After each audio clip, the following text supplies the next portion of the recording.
Welcome to the Salmon Runs YouTube. Enjoy the video. You will create an Apple email now, gather essentials, and act. Open settings on iPhone or system preferences on Mac, then tap or click Sign In or create Apple ID. Enter your legal name and birth date so Apple can verify age. This matters for family sharing and security. Choose Use iCurrent email or select an at iCloud. Com address when prompted. Pick a clear username. Once chosen, add a recovery phone or email to reduce lockout risk. Proceed to the next screen to set a strong password. Now focus on the critical setup steps that secure your account. Create a strong password, at least 8 characters with upper and lowercase letters, numbers, and a symbol, because Apple will lock weak credentials. Enable 2-factor authentication and register a trusted phone number. This prevents unauthorized access. Enter a rescue or recovery email if available.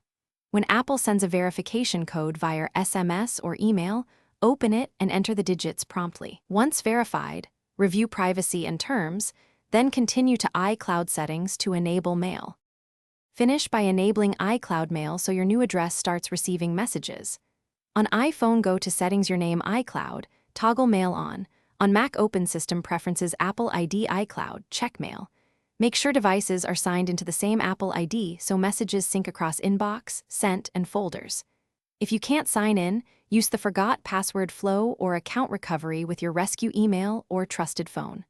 One tip: clear cache. Restart device, then retry verification if codes aren't received.